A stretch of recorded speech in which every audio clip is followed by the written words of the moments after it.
Sohel sir science চেম্বারের আজকের ক্লাসের টপিকস হচ্ছে প্রাণী টিস্যু বা অ্যানিমাল টিস্যু। এখন দেখো, এই যে প্রাণী কলা বা অ্যানিমাল টিস্যু কয় ধরনের? 4 ধরনের। একটা হচ্ছে আবরণী কলা বা এপিথেলিয়াল টিস্যু, পেশি কলা বা মাস্কুলার টিস্যু, যোজক কলা বা কানেকটিভ টিস্যু, স্নায়ু কলা বা নার্ভাস টিস্যু। টোটাল জীবজগতে যে প্রাণীগুলো আছে প্রত্যেক প্রাণীতে 4 ধরনের টিস্যু দেখা যায়। এগুলো হচ্ছে সেই 4 ধরনের টিস্যু। এই 4 ধরনের টিস্যুর মধ্যে আমরা প্রথমে পড়ব আবরণী কলা বা এপিথেলিয়াল টিস্যু। এখন দেখো, এই যে আবরণী কলা বা এপিথেলিয়াল টিস্যু এগুলো কোত্থেকে সৃষ্টি হয়? আমরা জানি মানুষ বা আসলে আমরা এখানে অ্যানিমাল টিস্যু বা প্রাণী টিস্যু বলতে আমরা এখানে মানুষের টিস্যুগুলোকে পড়বো। আমরা জানি মানুষের ভ্রূণের লেয়ার হচ্ছে, মানুষের যে ভ্রূণের লেয়ার হচ্ছে 3টা। একটা হচ্ছে অ্যাক্টোডার্ম, মেসোডার্ম, অ্যান্ডোডার্ম। তাহলে মানুষের ভ্রূণের মধ্যে মূলত 3টা লেয়ার থাকে। কয়টা লেয়ার? 3টা লেয়ার। একটা হচ্ছে অ্যাক্টোডার্ম, তারপর হচ্ছে মেসোডার্ম, একটা হচ্ছে অ্যান্ডোডার্ম। এই যে অ্যাক্টোডার্ম, মেসোডার্ম এবং অ্যান্ডোডার্ম, এই লেয়ারগুলো থেকে, এই 3টা লেয়ার থেকে কিন্তু আমাদের বিভিন্ন টিস্যু সমূহের উৎপত্তি। এই যে আবরণী কলা উৎপন্ন হয় কোত্থেকে? এই অ্যাক্টোডার্ম থেকে। অ্যাক্টো মানে বাহিরে, অ্যাক্টো মানে কি? বাহিরে। আর ডার্ম মানে হচ্ছে লেয়ার বা ত্বকের স্তর। ডার্ম মানে কিন্তু ত্বকের স্তর বা লেয়ার বোঝানো হয়। তাহলে অ্যাক্টো মানে বাহিরে। তাহলে আবরণী কলা কোত্থেকে সৃষ্টি হয়? এটা সৃষ্টি হয় ভ্রূণীয় অ্যাক্টোডার্ম থেকে সৃষ্টি হয়। আমি লিখে দিচ্ছি, ভ্রূণীয় মানে হচ্ছে এমব্রায়োনিক। তাহলে ভ্রূণীয় অ্যাক্টোডার্ম থেকে সৃষ্ট। ওকে, ফাইন। এখন ভ্রূণীয় অ্যাক্টোডার্ম থেকে যে আবরণী কলা বা এপিথেলিয়াল টিস্যু সৃষ্টি হয়, এটার ডেফিনেশন বা সংজ্ঞা কি হবে আমি বলে দিচ্ছি, বাট এখানে লিখতেছি না। যে টিস্যুর কোষসমূহ দেহের বিভিন্ন অংশের আবরণ গঠন করে, এপিথেলিয়াম গঠন করে, তাকে বলা হয় আবরণী কলা। আমি আবারও বলি, যে টিস্যুর কোষসমূহ দেহের বিভিন্ন অংশের আবরণ গঠন করে তাকে বলা হয় আবরণী কলা। এখন আবরণী কলার প্রকারভেদ বা ক্লাসিফিকেশন। আবরণী কলার প্রকারভেদ। কোনো কিছুর যখন আমাকে প্রকারভেদ করতে হবে, আমাকে বুঝতে হবে এটা কিসের ভিত্তিতে প্রকারভেদটা করছি। একটা হচ্ছে আকার, একটা হচ্ছে অবস্থান, গঠন ও কাজের ভিত্তিতে। অবস্থান, গঠন ও কাজের ভিত্তিতে। অবস্থান, গঠন ও কাজের ভিত্তিতে। According to location, according to structure, according to function. একটা হচ্ছে স্ট্রাকচার, একটা হচ্ছে লোকেশন, স্ট্রাকচার, এটা কি রে? ফাংশন। তাহলে অবস্থান, গঠন ও কাজের ভিত্তিতে আবরণী কলা আবার 3 ধরনের। কয় ধরনের? 3 ধরনের। সেই 3 ধরনের গুলো কি আমি তোমাদেরকে দেখাচ্ছি। অবস্থান, গঠন ও কাজের ভিত্তিতে আবরণী কলা 3 ধরনের। প্রথম হচ্ছে স্কোয়ামাস। দেখো, প্রথমটা হচ্ছে স্কোয়ামাস বা আইস আকার। স্কোয়ামাস বা আইস আকার, মাছের আইসের মতো। ওকে, ফাইন। একটা হচ্ছে কিউবয়েডাল বা ঘনক আকৃতি। ঘনক আকৃতি। এর পরেরটা হচ্ছে কলামনার বা স্তম্ভাকৃতি, পিলার শেপড, স্তম্ভাকার। তাহলে দেখো, আমরা বলছিলাম এদেরকে কিসের ভিত্তিতে? অবস্থান, গঠন ও কাজের ভিত্তিতে আবরণী কলার প্রকারভেদ। এখন দেখো, অবস্থান, গঠন ও কাজের ভিত্তিতে আমি যদি প্রথম দিকে বলে আসি, প্রথমে বলে কাজের ভিত্তিতে কেন এদেরকে ভাগ করি। তাহলে দেখো, অবস্থান, গঠন ও কাজের ভিত্তিতে, তাহলে এদের কাজটা কি? এদের নামই হচ্ছে আবরণী কলা বা এপিথেলিয়াল টিস্যু। দ্যাট মিনস এদের কাজ হবে বিভিন্ন অংশের আবরণ গঠন করা। তাহলে অবস্থান, গঠন ও কাজের ভিত্তিতে 3 ধরনের, স্কোয়ামাস, কিউবয়েডাল, কলামনার। যেহেতু কাজের ভিত্তিতে, তাহলে এদের কাজ কি হবে? এদের কাজ হবে আবরণ গঠন করা। এবার আসো এদের স্ট্রাকচার বা গঠনটা কেমন দেখি। গঠন, এই যে স্কোয়ামাস, নর্মালি স্কোয়ামাস মানে কি? স্কোয়ামাস মানে হচ্ছে ষড়ভুজাকার। স্কোয়ামাস মানে কি? স্কোয়ামাস হচ্ছে হ্যাক্সাগোনাল বা ষড়ভুজাকার। 6টা কোণ আছে, 6টা অ্যাঙ্গেল আছে, দেখো এগুলো ষড়ভুজাকার বা স্কোয়ামাস। কিন্তু আবার কি লিখছে? আইস আকার। আইসের মতো, মাছের আইসের মতো। মাছের আইসের মতো কেন? মাছের আইসগুলা একটার উপর একটা এরকম করে বসে থাকে, একটার উপর একটা, অর্থাৎ একজনের শেষ প্রান্ত আরেকজনের প্রথম প্রান্তের নিচে, একজনের শেষ প্রান্ত আরেকজনের প্রথম প্রান্তের নিচে। এভাবে মাছের আইসের মতো বিন্যস্ত থাকে বলে, যেমন এখানে আমি ওভাবে দেখাইনি, এই কোষগুলো সাধারণত দেখা যায় একটার উপর একটা কি থাকে? বিন্যস্ত থাকে। তাই এটাকে বলা হয় আইস আকার বা মাছের আইসের মতো। তাহলে এটার শেপটা হচ্ছে ষড়ভুজাকার বা হেক্সাগোনাল, কিন্তু একটার উপর একটা বসে থাকে বলে তাই বলা হয় আইস আকার। আবার দেখো কিউবয়েডাল বা ঘনক আকৃতি। ঘনক বা কিউব মানে কি? যাদের দৈর্ঘ্য, প্রস্থ, পুরুত্ব একই। তাহলে যাদের দৈর্ঘ্য, প্রস্থ, এদের স্ট্রাকচারটা কেমন? এদের দৈর্ঘ্য, প্রস্থ, পুরুত্ব একই রকম, তাই কিউবের মতো, তাই বলে কিউবয়েডাল বা ঘনক আকৃতি। আচ্ছা, কলামনার, দেখতে পিলারের মতো, দেখতে পিলারের মতো বলে বা স্তম্ভের মতো বলে কলামের মতো বলে এটাকে বলা হয় কলামনার। তাহলে কাজটা গেল, গঠনটা হয়ে গেছে। এরা দেখো অবস্থান, কোথায় অবস্থান করে। তাহলে এরা যেহেতু আবরণের কলা, এরা বিভিন্ন অংশের আবরণ গঠন করবে। কোথায় কোথায় আবরণ গঠন করে, যেমন একটা কমন একটা আমি তোমাকে অর্গানিজম বলি, আমি তোমাদেরকে অর্গানিজম দেখাই। যেমন মানুষের নেফ্রন, তোমরা নেফ্রনের গঠন তোমরা নিশ্চয়ই জানো। তাহলে মানুষের বৃক্কের যে গাঠনিক একক, কিডনির যে স্ট্রাকচারাল ইউনিট, সেটা কি, সেটাকে আমরা বলি নেফ্রন। আমরা জানি নেফ্রনের মধ্যে কটা অংশ থাকে, যেমন এটা হচ্ছে নেফ্রনের বোম্যান্স ক্যাপসুল, এটা হচ্ছে নেফ্রনের বোম্যান্স ক্যাপসুল। তাহলে এটা হচ্ছে নেফ্রনের বোম্যান্স ক্যাপসুল, ঠিক আছে। আবার এটা হচ্ছে নেফ্রনের loop of Henle, loop of Henle পরে সংগ্রাহী নালিকা, এটা কি, এটা হচ্ছে সংগ্রাহী নালিকা। এই যে স্কোয়ামাস বা আয়সাকার, এগুলো কোথায় থাকে, এই স্কোয়ামাস বা আয়সাকার থাকে বৃক্কের বোম্যান্স ক্যাপসুলের মধ্যে। তাহলে একটা হচ্ছে নেফ্রনে থাকলো। আবার কিউবয়েডাল বা ঘনকাকৃতির কোথায়, এটা হচ্ছে সংগ্রাহী নালিকা। তাহলে কোথায়, এটা থাকে সংগ্রাহী নালিকা বা কালেক্টিং টিউবিউল, সংগ্রাহী নালিকা বা কালেক্টিং টিউবিউল। তাহলে নেফ্রনের মধ্যে, নেফ্রনের বোম্যান্স ক্যাপসুলে থাকে স্কোয়ামাস, আর কিউবয়েডাল থাকে কোথায়, সংগ্রাহী নালিকাতে। নেফ্রন ছাড়াও শ্বসনতন্ত্রের মধ্যে, মানুষের যে রেসপিরেটরি ট্র্যাক্ট, যে শ্বসনতন্ত্রের মধ্যে কি পাওয়া যায়, স্কোয়ামাস পাওয়া যায়। আবার এখানে মানুষের যে ডিম্বাশয় যে ওভারিতে কি পাওয়া যায়, ওভারিতে কিউব। আমি কেন নেফ্রনের চিত্র দেখাইছি, কিন্তু ডিম্বাশয়, শ্বসনতন্ত্রের যে ট্রাকিয়াল সিস্টেম, এগুলো কিন্তু এখানে দেখায়নি। তাহলে নেফ্রন থাকে শ্বসনতন্ত্রে থাকে, আর কিউবয়েডাল কোথায় থাকে, সংগ্রাহী নালিকার ডিম্বাশয়ে থাকে। আর উদাহরণ কিছু আছে আমাদের বইগুলোতে দেওয়া আছে। আমরা সব কলামনার কোথায় থাকে দেখো, আমাদের যে পাকস্থলী দেখো, স্টোমাকের পরে কি আছে, স্টোমাকের পরে আছে ক্ষুদ্রান্ত বা বৃহদান্ত্র বা ইন্টেস্টাইন এবং কোলন। তাহলে কলামনারগুলো পাওয়া যায় আমাদের ইন্টেস্টাইনের মধ্যে। কলামনার কোথায় পাওয়া যায়, আমাদের পরিপাকতন্ত্রে, ইন্টেস্টাইনে পাওয়া যায়। তাহলে দেখো স্কোয়ামাসের অবস্থান কোথায়, নেফ্রন এবং শ্বসনতন্ত্রে, কিউবয়েডাল অবস্থান হচ্ছে সংগ্রাহী নালিকা এবং ডিম্বাশয়ে, কলামনার অবস্থান কোথায়, ইন্টেস্টাইনে। ইন্টেস্টাইন ছাড়াও মানুষের অন্ননালীতে কিন্তু কলামনার পাওয়া যায়। শ্বসনতন্ত্রের কিছু অংশ কি পাওয়া যায়, কলামনার পাওয়া যায়। আমি এখানে মুখে বললাম, কিন্তু চিত্রের মধ্যে এগুলো দেখায়নি। তাহলে অবস্থান, গঠন ও কাজের ভিত্তিতে আবরণী কলার প্রকারভেদ গেছে। আবরণী কলার কিন্তু আরো একটা ক্লাসিফিকেশন বা আরো একটা প্রকারভেদ আছে, সেটা হচ্ছে বেসমেন্টের উপর ভিত্তি করে, সে কোথায় অবস্থান করে এটার উপর ভিত্তি করে, ভিত্তি পর্দার উপর অবস্থানের ভিত্তিতে। অর্থাৎ তারা যে বেসমেন্টের উপর বসে থাকে, যে বেসমেন্টের উপর তারা অবস্থান করে, সেটার ভিত্তিতে আবরণী কলা বা এপিথেলিয়াল টিস্যু আবার তিন ধরনের। একটা হচ্ছে সিম্পল এপিথেলিয়াল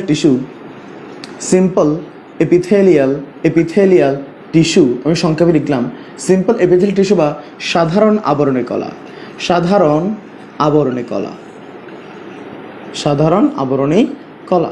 একটা হচ্ছে স্ট্র্যাটিফাইড,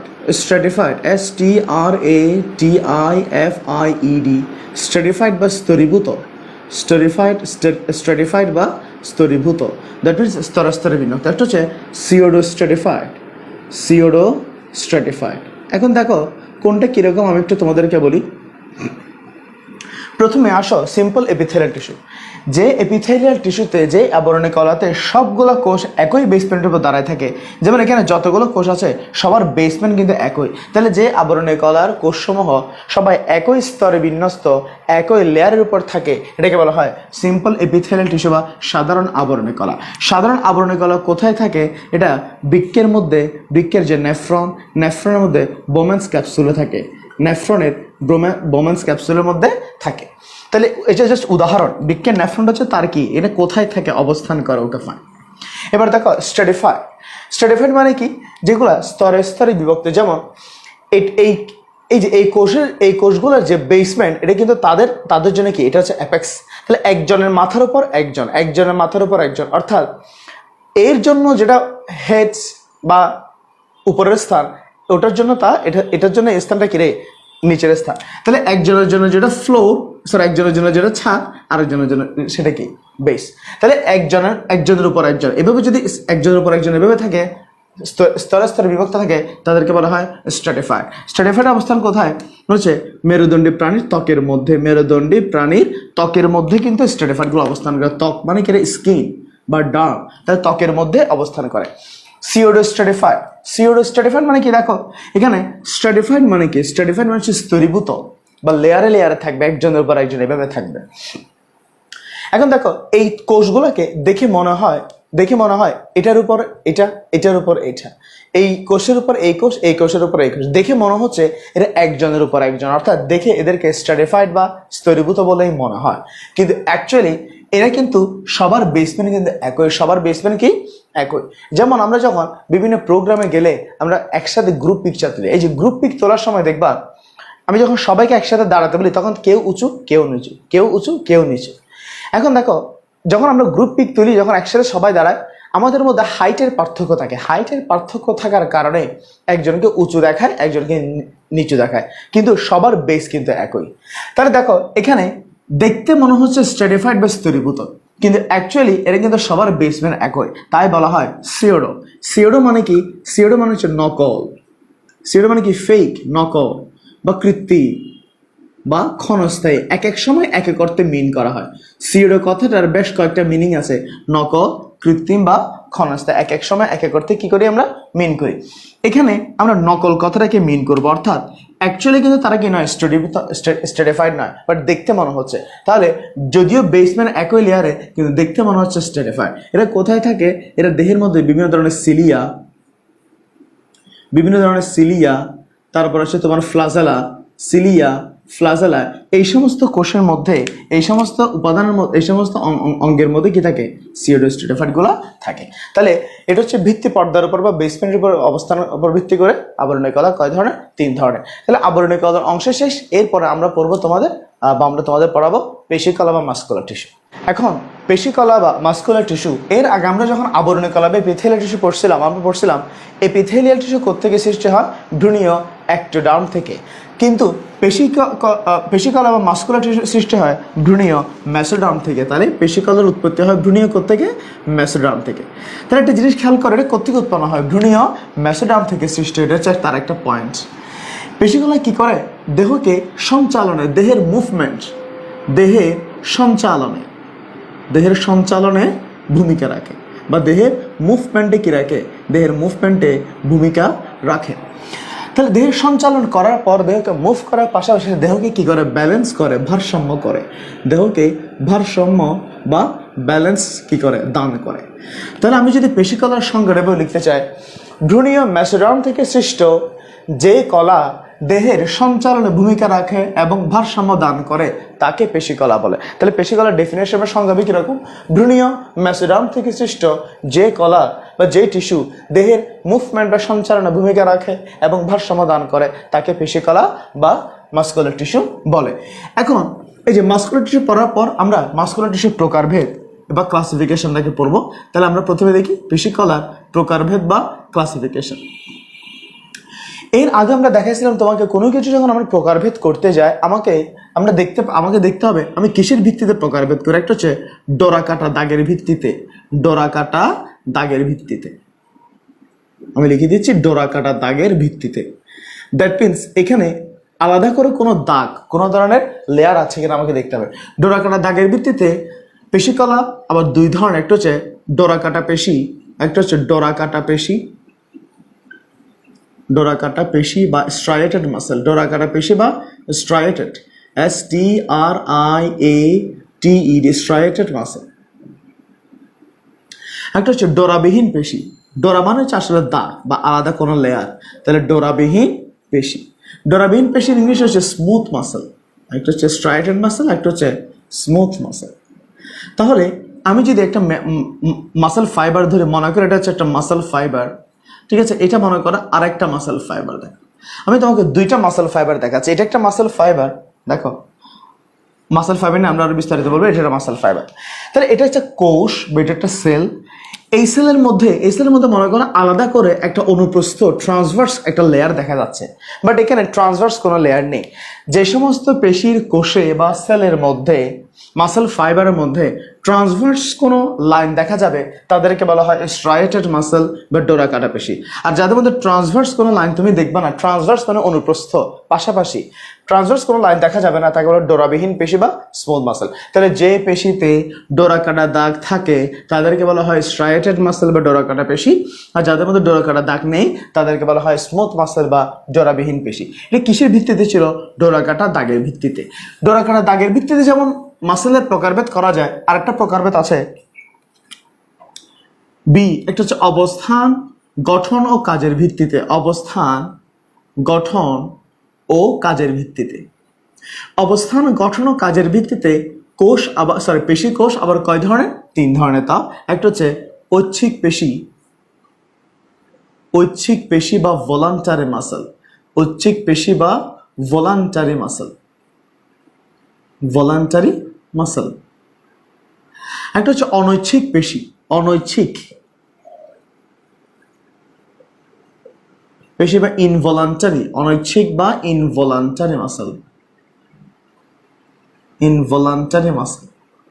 একটা হচ্ছে হৃদপেশি বা কার্ডিয়াক মাসল, হৃদপেশি বা cardiac muscle, CARDIAC, cardiac muscle. তাহলে একটা হচ্ছে ঐচ্ছিক পেশি, আচ্ছা অনৈচ্ছিক পেশি, আচ্ছা হৃদপেশি। তাহলে ভলান্টারি, ইনভলান্টারি, কার্ডিয়াক মাসল। এখন আমরা এটার মধ্যে ডিটেলসে তোমাদেরকে পড়াবো। পেশিকলার উদাহরণ বা স্ট্রাকচারগুলো আমরা একটু দেখি।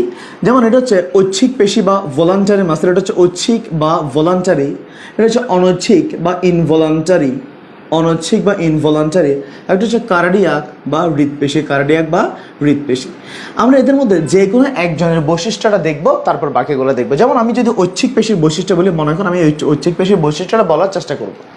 আমি যদি ঐচ্ছিক পেশির বৈশিষ্ট্য বলে, দেখো এটা কেমন, এটা হচ্ছে সরু, সরু, লম্বা এবং নলাকার। তাহলে আমি লিখলাম সরু, লম্বা ও নলাকার, সরু, লম্বা, নলাকার।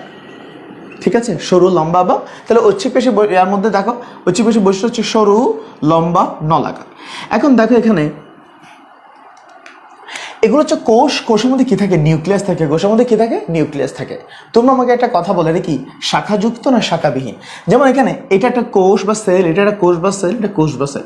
এটা পাশাপাশি আছে, সাথে সাথে আছে, কিন্তু পরস্পর সাথে কি নয়? যুক্ত নয়। দ্যাট মিনস এটা হচ্ছে শাখাবিহীন, এটা হচ্ছে শাখাবিহীন, অর্থাৎ এটা কি যুক্ত নয়? শাখাযুক্ত নয়, কানেক্টেড নয়। Okay fine.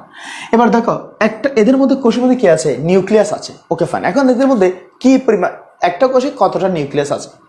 দেখো এখানে একটা কোষে কিন্তু একাধিক নিউক্লিয়াস থাকে, একটা কোষে একাধিক। তাহলে নর্মালি আমরা জানি যে কোনো সাধারণ স্বাভাবিকভাবে একটা কোষে একটা নিউক্লিয়াস থাকে, কিন্তু কিছু কিছু তোমরা যখন এইচএসসিতে উঠবা তখন, বা তোমরা যখন আরও উপরে পড়াশোনা করতে যাবা, তখন দেখবা সবসময় যে একটা কোষে একটা নিউক্লিয়াস থাকবে এরকম নয়, একটা কোষে একাধিক নিউক্লিয়াস থাকতে পারে।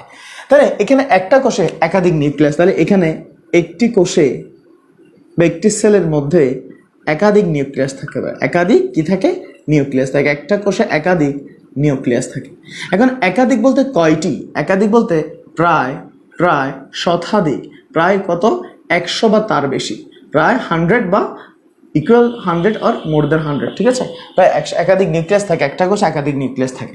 এবার দেখো এদের মধ্যে দেখো এগুলো হচ্ছে সাইটোপ্লাজম। দেখো এগুলো হচ্ছে সাইটোপ্লাজম। এটা যেহেতু কোষ বা সেল, সেলের মধ্যে অবশ্যই কি থাকবে? সেলের মধ্যে অবশ্যই সাইটোপ্লাজম থাকবে। তাহলে কোষগুলো হচ্ছে সরু, লম্বা, নলাকার, শাখাবিহীন, একটি কোষে একাধিক নিউক্লিয়াস। একাধিক বলতে কয়টি? 100 বা তার চেয়ে বেশি। এবার দেখো এদের মধ্যে কতগুলো ডোরাকাটা দাগ আছে। যেমন এই যে ডোরাকাটা দাগ বলতে কিরকম? Transverse line.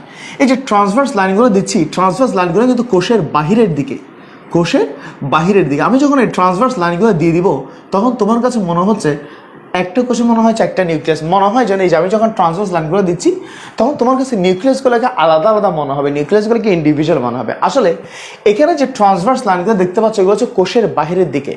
মনে করো এটা হচ্ছে একটা ঐচ্ছিক পেশির বা ভলান্টারি মাসলের ফাইবার।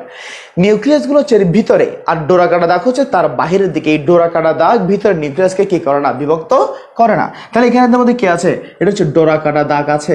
দ্যাট মিনস ডোরাকাটা দাগের ভিত্তিতে এটা হচ্ছে স্ট্রাইটেড মাসল। তাহলে ডোরাকাটা দাগ আছে, ডোরাকাটা দাগ আছে।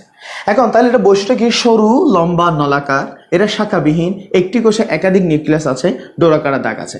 আমি যদি এটাকে অনৈচ্ছিক পেশি বেলায় বিবেচনা করি, দেখো অনৈচ্ছিক পেশিতে আমি যদি এই লাইনটা বলার চেষ্টা করি, দেখো অনৈচ্ছিক পেশিতে, তাহলে এটা কেমন? এটা ছিল সরু, লম্বা, নলাকার। এটা হচ্ছে সরু। ওকে ফাইন, সরু। এরও লম্বা, কিন্তু এটা কি নলাকার? না, এরা হচ্ছে মাকু আকৃতির, এরা হচ্ছে ইলিপ্টিক্যাল শেপ। এদেরকে বলা হয় ইলিপ্টিক্যাল বা মাকু আকৃতি। মাকুর ইংলিশে elliptical, ELIP, elliptical, TIC AL। তাহলে সরু লম্বা বা মাকো আকৃতি, সরু লম্বা এবং মাকো আকৃতি। আচ্ছা এখানে দেখো এরা হচ্ছে শাখাবিহীন, এরাও হচ্ছে শাখাবিহীন। তাহলে এটার পাশেরটা যেমন শাখাবিহীন, এটাও কি শাখাবিহীন। এবার দেখো এখানে একটি কোষে একাধিক নিউক্লিয়াস, এখানে একটা কোষে কয়টা নিউক্লিয়াস, একটি কোষে একটা নিউক্লিয়াস। তাহলে প্রতি কোষে আমি যদি লিখি প্রতি কোষে একটি নিউক্লিয়াস, প্রতি কোষে কয়টা নিউক্লিয়াস, একটি নিউক্লিয়াস। আমি নিউক্লিয়াসকে সংক্ষেপে N দ্বারা লিখলাম। এবার এখানে এই যে সাইটোপ্লাজমগুলো আছে, কিন্তু এখানে কোনো ট্রান্সভার্স কোনো লাইন নেই, অর্থাৎ কোনো ডোরাকাটা দাগ নেই। তাহলে এটা হচ্ছে ডোরাবিহীন পেশি। এটা কি পেশি? ডোরাবিহীন পেশি, ডোরাবিহীন পেশি। তাহলে এবার আসো হৃৎপেশি বেলা যদি বলতে চাই, হৃৎপেশি বেলা কি হবে? এটা কেমন? এটা হচ্ছে সরু, আমি সংক্ষেপে লিখতেছি সরু লম্বা নলাকার, সরু লম্বা নলাকার। এবার আসো এটা ছিল শাখাবিহীন, এটাও শাখাবিহীন, কিন্তু এখানকার দেখো এরা সবাই কি রে, এরা সবাই হচ্ছে কানেক্টেড, এরা সবাই দেখো কানেক্টেড, পাশাপাশি কোষের সাথে কানেক্টেড। দ্যাট মিনস এরা হচ্ছে শাখাযুক্ত, এরা হচ্ছে শাখাযুক্ত। তাহলে সরু লম্বা নলাকার এবং কি যুক্ত? শাখাযুক্ত। এবার আসো একটি কোষে এখানে একাধিক নিউক্লিয়াস, আর এখানে একটি কোষে একটি নিউক্লিয়াস, এখানেও একটি কোষে একটি নিউক্লিয়াস, প্রতি কোষে একটি নিউক্লিয়াস। আমি যখন তোমাকে বলবো প্রতি কোষে একটি নিউক্লিয়াস, তখন তুমি আমাকে বলতে পারবে স্যার এখানে তো অনেকগুলো কোষ বর্ণ বা অনেকগুলো নিউক্লিয়াস বর্ণ হচ্ছে। এই যে অনেক, তার আগে আমি একটা এখানে সাইটোপ্লাজমগুলো দিয়ে দিই। তাহলে এগুলো হচ্ছে সাইটোপ্লাজম, ঠিক আছে, এগুলো হচ্ছে সাইটোপ্লাজম। আমি যখন তোমাকে বলবো প্রতি কোষে একটি নিউক্লিয়াস, তুমি আমাকে বলতে পারো স্যার এখানে তো একাধিক নিউক্লিয়াস বলে মনে হচ্ছে। না, এখানে মাঝখানে এখানকার কোষের যে ফাইবার, এই ফাইবারগুলো মোটা হয়ে পুরো হয়ে আলাদা কোথাও প্লেটের মতো গঠন করে, আলাদা কিছু প্লেটের মতো কি করে গঠন করে, এই যে প্লেটের মতো কিছু অংশ গঠন করে। এখানে যে প্লেটের মতো যে অংশগুলো দেখতে পাচ্ছ, যেমন তুমি একটা জিনিস খেয়াল করো, চিত্র দেখে মনে হচ্ছে এখানেও কিছু ট্রান্সভার্স লাইন, এখানে কিছু ট্রান্সভার্স লাইন, বাট পার্থক্য আছে। এখানকার যে ট্রান্সভার্স লাইন এগুলো হচ্ছে হালকা এবং এগুলো হচ্ছে কোষের একেবারে বাহিরের দিকে, কিন্তু এখানে যে ট্রান্সভার্স লাইন এগুলো দেখতে পাচ্ছি এগুলো কোনো লাইন না, এগুলো হচ্ছে প্লেট একেবারে ভিতরে পর্যন্ত। তাহলে এখানে নিউক্লিয়াসগুলোকে কি করে ফেলে? সে আলাদা করে ফেলে। এখানে কোষের ভিতরে এর আগ পর্যন্ত তুমি কোষের ভিতরে কোনো প্লেটের মতো কোনো স্ট্রাকচার দেখতে পাওনি, বাট এখানে প্লেটের মতো যে স্ট্রাকচার দেখা যায়, অর্থাৎ হৃৎপেশির যে কোষ, সেই কোষগুলো কিছুক্ষণ পর পর পুরো হয়ে একেবারে প্লেটের মতো কিছু অংশ গঠন করে। এই প্লেটগুলোকে বলা হয় ইন্টারক্যালেটেড ডিস্ক, এদেরকে বলা হয় ইন্টারক্যালেটেড ডিস্ক। তার আগে যেমন এখানে ডোরাকাটা দাগ আছে, ডোরাবিহীন পেশি, এটাও কিন্তু কি পেশি? এটা কিন্তু ডোরাবিহীন পেশি। কিন্তু এখানে ডোরাবিহীন পেশি হলেও এখানে একটা বিশেষ জিনিস আছে, সেটা হচ্ছে কি ইন্টারক্যালেটেড ডিস্ক। এখানে কি আছে? ইন্টারক্যালেটেড ডিস্ক থাকে। এই যে ইন্টারক্যালেটেড যে ডিস্কের ব্যাপারটা, এটা হচ্ছে হৃৎপেশির ইউনিক বৈশিষ্ট্য, এটা তার নিজস্ব বৈশিষ্ট্য। এরকম ইন্টারক্যালেটেড ডিস্ক এটা আর কোনো পেশিতে নেই, এটার কোনো পেশিতে নেই, সেটা তার ইউনিক বৈশিষ্ট্য। এই ইন্টারক্যালেটেড ডিস্ক থাকে বলে আমাদের হৃৎপিণ্ড কিন্তু আমরা জন্মের পর থেকে মৃত্যু পর্যন্ত হৃৎপিণ্ড আজীবন কি করে? পাম্প করে। এই যে হৃৎপিণ্ড যখন আজীবন পাম্প করে, আর একটা মানুষ বা কোনো আমরা যদি একটা না অনেকক্ষণ কাজ করতে যাই, আমরা কিন্তু কি হই? দুর্বল হই, আমরা কিন্তু থেমে যাই, একটা সময় আমরা রেস্ট নিই। কিন্তু আমাদের হৃৎপিণ্ড আজীবন প্রতিটা সেকেন্ড, একটা সেকেন্ডের জন্য সে কিন্তু থামে না, আজীবন ধরে সে পাম্প করে যায়। তাহলে সে কিন্তু কি হয় না? দুর্বল হয় না বা সে ফ্যাটিক হয় না। কেন ফ্যাটিক হয় না, কেন দুর্বল হয় না? কারণ এই ইন্টারক্যালেটেড ডিস্কগুলো তাকে একটা কি দান করে? দৃঢ়তা দান করে, এবং এই সংকোচন প্রসারণের প্রয়োজনীয় শক্তি সে কি করে? সে দান করে। তাহলে এটা হচ্ছে তার নিজস্ব বৈশিষ্ট্য। এখন দেখো ঐচ্ছিক পেশি, অনৈচ্ছিক পেশি, হৃৎপেশি, আমি যদি তুলনা করতে চাই, ঐচ্ছিক পেশি যে পেশিগুলো প্রাণীর ইচ্ছা অনুযায়ী নিয়ন্ত্রণ করা যায়, যেমন আমার হাত, আমি চাইলে আমার হাতকে উপরে উঠাতে পারি, আমি চাইলে আমার হাতকে নিচে নামাতে পারি। আমার পা, আমি চাইলে সামনে নিতে পারি, আমি চাইলে পেছনে নিতে পারি, আমি চাইলে এক জায়গায় দাঁড়াতে পারি। তাহলে যে পেশিসমূহ প্রাণীর ইচ্ছা অনুযায়ী নিয়ন্ত্রণ করা যায় তাকে বলা হয় ঐচ্ছিক পেশি।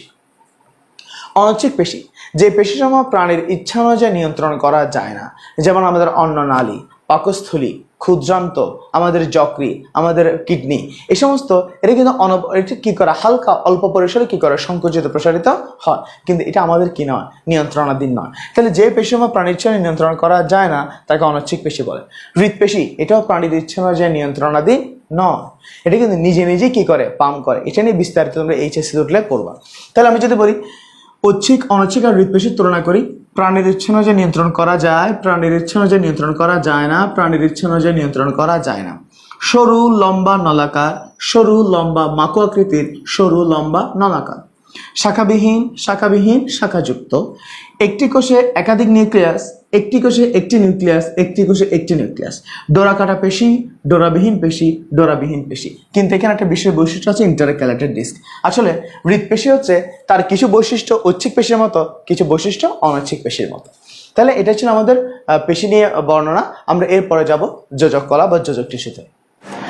আবরণী কলা এবং পেশি কলার মতো, আবরণী কলা যদি অ্যাক্টোডার্ম থেকে সৃষ্ট, পেশি কলার মতো যোজক কলা বা কানেকটিভ টিস্যু এটাও ভ্রূণীয় মেসোরাম থেকে সৃষ্ট। তাহলে পেশি কলা মেসোরাম থেকে সৃষ্ট, আবার যোজক কলা মেসোরাম থেকে সৃষ্ট। এখন যোজক কলা বা কানেকটিভ টিস্যু কাকে বলে? এর নাম হচ্ছে কানেকটিভ টিস্যু। দ্যাট মানে দোজ হু কানেক্টস, আরেকজনের সাথে যুক্ত করে। তাহলে যে টিস্যুর কোষসমূহ দেহের বিভিন্ন অংশকে পরস্পরের সাথে যুক্ত করে তাকে বলা হয় যোজক কলা বা কানেকটিভ টিস্যু। তাহলে যারা যে টিস্যুর কোষসমূহ দেহের বিভিন্ন অংশকে পরস্পরের সাথে যুক্ত করে তাকে বলা হয় যোজক কলা বা কানেকটিভ টিস্যু। এই যে যোজক কলা বা কানেকটিভ টিস্যু, এই যোজক কলার মধ্যে আবার আমরা যদি প্রকারভেদ করি, যোজক কলার প্রকারভেদ হচ্ছে 3 ধরনের। যোজক কলা কয় ধরনের? 3 ধরনের। একটা হচ্ছে ফাইব্রাস, একটা হচ্ছে ফাইব্রাস, বাংলার ইংলিশটা সেম, আমি তো ইংলিশে লিখতেছি। একটা হচ্ছে ফাইব্রাস, তারপর হচ্ছে স্কেলেটাল, একটা হচ্ছে ফাইব্রাস, তারপর হচ্ছে স্কেলেটাল, একটা হচ্ছে ফ্লুইড বা তরল, ফ্লুইড বা তরল। তাহলে যোজক কলা কিন্তু 3 ধরনের। একটা হচ্ছে ফাইব্রাস। ফাইব্রাস কথাটা আসে ফাইবার থেকে। ফাইব্রাস কথাটা কোত্থেকে আসে? ফাইবার থেকে আসে। ফাইবার মানে কি? তন্তু বা সুতা বা আঁশ, তন্তু, সুতা বা আঁশ। এই যে স্কেলেটন, যারা স্কেলেটনকে তৈরি করে, যারা আমাদের ব্যাকবোন তৈরি করে, যারা আমাদের দেহের স্ট্রাকচার তৈরি করে, তাই স্কেলেটনের মধ্যে কারা কারা আছে? স্কেলেটন আবার 2 ধরনের। একটা হচ্ছে বোন, বোনের ইংলিশ কি, সরি বোনের বাংলা হচ্ছে অস্থি। একটা হচ্ছে কার্টিলেজ, একটা বোন, একটা হচ্ছে কি কার্টিলেজ। কার্টিলেজ মানে কি? তরুণাস্থি। কার্টিলেজের বাংলা কি? তরুণাস্থি। এই যে অস্থি এবং তরুণাস্থি কিন্তু আমাদের কি দান করে? আমাদের স্ট্রাকচার দান করে। একটা হচ্ছে ফ্লুইড। ফ্লুইড মানে কি? ফ্লুইড মানে হচ্ছে তরল। তরল বলতে আমরা এখানে রক্তকে মিন করি। তরল বলতে আমরা এখানে কাকে মিন করি? রক্তকে মিন করি। এই যে রক্তকে আমি যদি ফ্লুইড বা তরল, রক্ত কিন্তু আমরা পড়বো কোন অধ্যায়ে? রক্ত আমরা পড়ি 6ষ্ঠ অধ্যায়ে। তাহলে 6ষ্ঠ অধ্যায়ে রক্ত নিয়ে আমরা বিস্তারিত তোমাদেরকে পড়াবো। এরপর আসলে স্কেলেটাল, বোন বা কার্টিলেজ। এই বোন এবং কার্টিলেজ নিয়ে আমরা বিস্তারিত পড়বো কোথায়? আসলে এগুলো হচ্ছে পরবর্তী চ্যাপ্টারে পড়া, এখানে জাস্ট একটু আইডিয়া দেওয়ার জন্য। বোন এবং কার্টিলেজ এরা আমাদের বইয়ের 9ম অধ্যায়ের মধ্যে আমরা বিস্তারিত পড়াবো। তাহলে তারপর একটু করে বলে রাখি, বোন এবং কার্টিলেজ এরা আমাদের দেহকে কি দান করে? একটা স্ট্রাকচার, একটা আকৃতি দান করে। বাহিরের চাপ থেকে বা বাইরের আঘাত থেকে ভিতরের অঙ্গসমূহকে কি করে? রক্ষা করে। আচ্ছা, এবার হচ্ছে ফাইবার। ফাইবারগুলো একজনের সাথে আরেকজনকে কি করতে সাহায্য করে? কানেক্ট করতে সাহায্য করে। তাহলে যোজক কলা নিয়ে আমরা আপাতত 2য় অধ্যায়ে এর চেয়ে বেশি কিছু বলবো না। এরপর আমাদের পরবর্তী টপিকস হবে স্নায়ুকলা বা নার্ভাস টিস্যু। দেখো, নিউরনের সঙ্গে হচ্ছে স্নায়ুতন্ত্রের গাঠনিক ও কার্যকরী একক। এগুলো তোমরা ক্লাস 8 থেকে মোটামুটি পড়ে আসতেছো, তোমরা সবাই জানো। তারপর আমরা কিছু কথা জাস্ট একটা বলার জন্য এই আগের পর্বগুলো পড়াচ্ছি। একটা নিউরনের মধ্যে মূলত 2টা অংশ থাকে। একটা হচ্ছে নিউরনের কোষ দেহ, আর হচ্ছে তার প্রলম্বিত অংশ। দেখো এই পুরো পার্টটা এটাকে বলা হয় কোষ দেহ। এই যে পুরো পার্টটা এটাকে বলা হয় কোষ দেহ। একটা নিউরনের যে কোষ দেহ আর হচ্ছে তার প্রলম্বিত অংশ। এখন কোষ দেহের মধ্যে কি কি আছে দেখো। কোষ দেহের মধ্যে সবার বাহিরে যেটা আছে এটাকে আমরা বলি কোষঝিল্লি। এটা হচ্ছে কি? কোষঝিল্লি। কোষঝিল্লি, এদের যে কোষঝিল্লি, এটা অন্যান্য কোষঝিল্লির তুলনায় একটু ভিন্ন। এখানে কি আছে দেখো, এখানে কিছু বিশেষ ধরনের রিসেপ্টর আছে। দেখো রিসেপ্টর, রিসেপ্টর মানে কারা? যারা রিসিভ করে, যে কোনো অনুভূতিকে রিসিভ করে। তাহলে তাদের মধ্যে কিছু আছে রিসেপ্টর আর কিছু আছে আয়ন চ্যানেল। তাহলে কিছু উদ্দীপনা গ্রহণের জন্য লাগবে কি? রিসেপ্টর।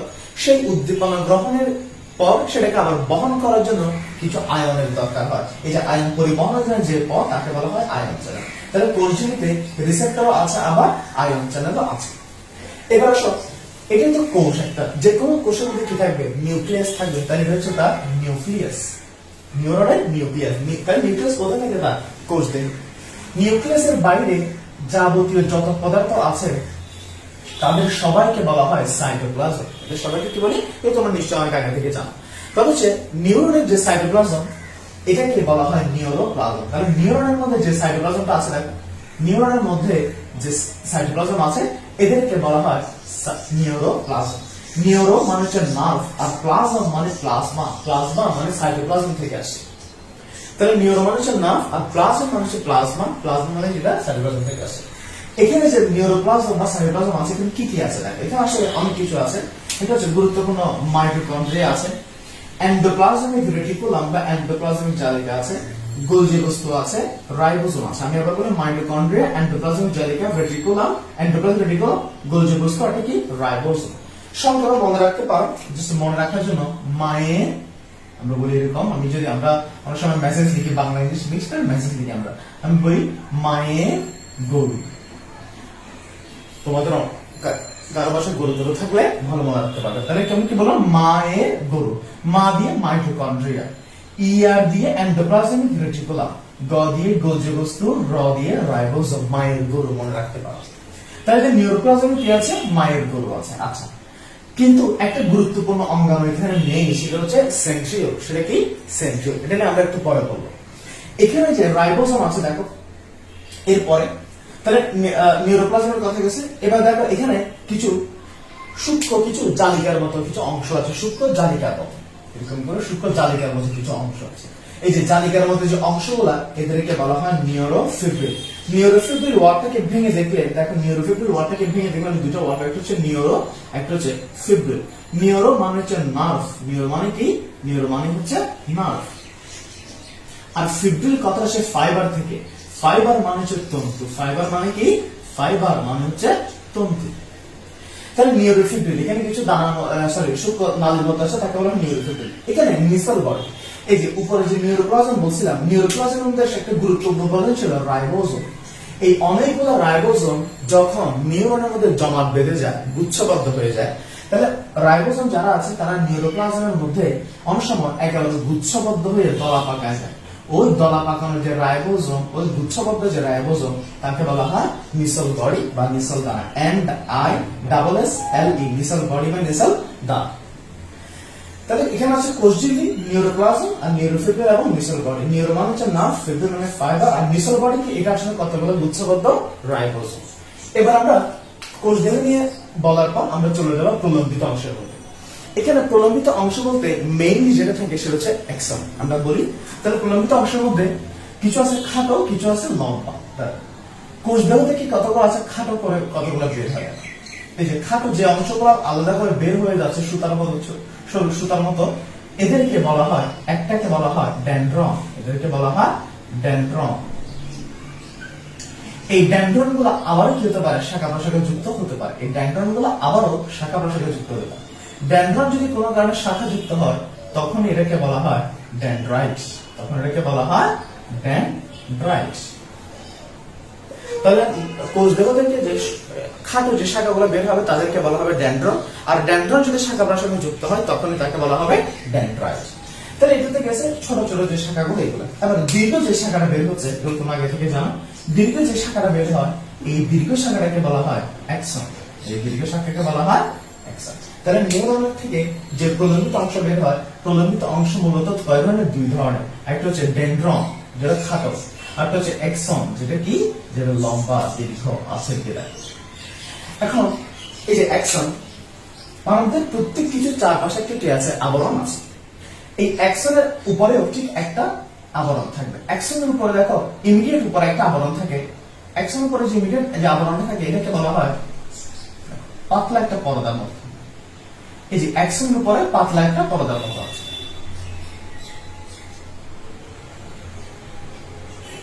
অ্যাকশনের ঠিক ইমিডিয়েট উপরে যে পাতলা পর্দার মতো দেখা যায়, এটাকে বলা হয়, এই যে এই পর্দাকে বলা হয় মাইলিন শীথ বা মাইলিন পর্দা। এটাকে বলা হয় এগুলো বাংলার ইংলিশ সেম, আমি তাই ইংলিশে লিখতে, যেটাকে বলা হয় মাইলিন শীথ বা পর্দা। শীত মানে কি, শীত মানে কিন্তু পর্দা, SHEATH, শীত বা পর্দা। এখন এই মাইলিন শীতটা কখনো কখনো থাকে, কখনো কখনো থাকে না। এটা প্রোটিন দ্বারা তৈরি। তাহলে মাইলিন পর্দা কি দ্বারা তৈরি বললাম, এটা হচ্ছে প্রোটিন দ্বারা তৈরি। সব নার্ভ যে থাকবে এরকম কোনো কথা নাই, কিছু নার্ভ, ম্যাক্সিমাম নার্ভে থাকে, তবে এটা আবার নাও থাকতে পারে। এটা কি করে, এটা আমাদের নিউরনের প্রতিরক্ষা দান করে। এখন বললাম নিউরন মাইলিন শীট কিন্তু সবার মধ্যে থাকে না। যাদের মধ্যে মাইলিন শীট নাই তাদের মধ্যে তাহলে তারা কিভাবে প্রতিরক্ষা পাবে, শোনো। মাইলিন শীতের উপর আরো একটা পর্দা আছে। মাইলিন শীতের উপর যে পুরা নিউরনের যে অ্যাকশন, সেই অ্যাকশনের উপর পুরাটার উপর একটা কি আছে, একটা পর্দা আছে। এই পর্দাটা সবার বেলায় থাকবে, মাইলিন থাকলে ওটা থাকবে, মাইলিন না থাকলে এটা থাকবে। তাহলে পুরো নিউরনের উপর যে পর্দাটা আছে, নিউরনের যে পর্দা, এটাকে বলা হয় নিউরিলেমা। এটাকে বলা হয় নিউরিলেমা। একটু পরে বলি কি নিউরিলেমা। দেখো নিউরি মানে কি নার্ভ, আর লেমা, লেমা মানে কি, লেমা মানে পর্দা। তাহলে মাইলিন শীত একটা পর্দা, নিউরিলেমা একটা পর্দা। মাইলিন শীতে থাকতে পারে না থাকতে পারে, কিন্তু মাইলিন নিউরিলেমা এটা অবশ্যই থাকবে, এটা অবশ্যই থাকবে। এখানে একটা কথা আমি একটু বলতে মিস করছি, সেটা হচ্ছে যেটা মাইলিন শীত, যেটা ব্লু কালারের মার্ক করলাম, দেখো নিউরিলেমা, দেখো নিউরিলেমাটা কিন্তু পুরাটা নিরবিচ্ছিন্ন একটা পর্দা, পুরাটা জুড়েই আছে, মাঝখানে কোনো গ্যাপ নাই। কিন্তু যেটা মাইলিন শীত দেখতে পাচ্ছ, মাইলিন শীত কিন্তু কিছুক্ষণ পরপর ভিতরের দিকে ঢুকে যায়, কিছুক্ষণ পরপর ভিতরের দিকে ঢুকে যায়। এই যে যেখানে যেখানে মাইলিন শীতটা ভিতরের দিকে ঢুকে যাচ্ছে, অনুপ্রবিষ্ট যে অঞ্চলটা, এটাকে বলা হয় নোড অফ